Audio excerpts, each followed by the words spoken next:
अस्सलाम वालेकुम भाईजान। खिदमत हज़रत मुक़द्दस राक अड्डा मोतरा की टीम जी है ना इस टाइम सैफल ते 14 वाले पुल के नाल सैफल ते मौजूद है तो मुक़द्दस राक इकट्ठे करने वास्ते इंशाल्लाह असीं जा रहे हैं।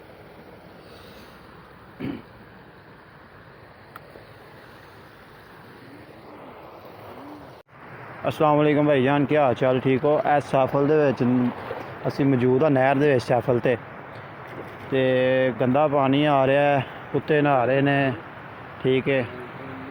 तो गलीज पानी आ रहा है तो उत्ते वेखो जी फ्लैक्स निकली ये तो रोज़ा मुबारक बनया है, ठीक है। किड्डे प्यारे पाक नाम लिखे हैं, हसन हुसैन महफिल तो बाद वेखो सल्लल्लाहु अलैहि वसल्लम। खाना कब वेखो वेखो जी ये धो के हटे हैं, ठीक है। तो वेखो जी किवें लगा है गलीज उत्ते, ठीक है। तो मेहरबानी करा करो, इन्हां चीज़ का परहेज़ करा करो। तो बहुती गल साढ़े नाल राबता करो, मोतरे की टीम मौजूद है, ठीक है।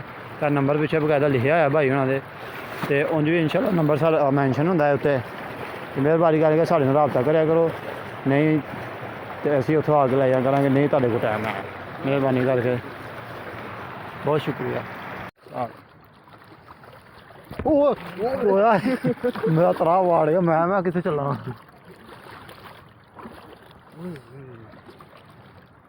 उठाकर फेंक दो भाई, नई तहजीब के गंदे हैं अंडे।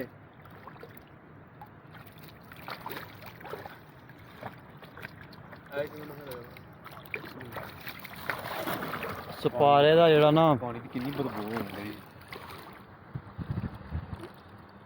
चलो कर दो तहफ़्फ़ुज़ मुक़द्दस राक। ए वेखो प्यारे भाईजान, अपने दिल ना फैसला करो कि इत्थे कुत्ते भी नहान डे ने, कुत्ते भी विच बड़े ने, विच ना मूतरना है तो गलीज गंदा पानी है। तो मेरे प्यारे भाई अपने दिल ना फैसला करो।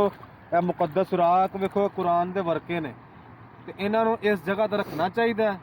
अपने दिल ना जरा फैसला करो यार, यही कम को गैर मुस्लिम करे तो वेखो की उन्होंने नाल असीं पेश आउने आ।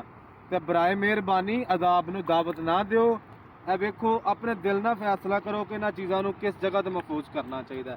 ते पानी वेख लो किन्ना क साफ है।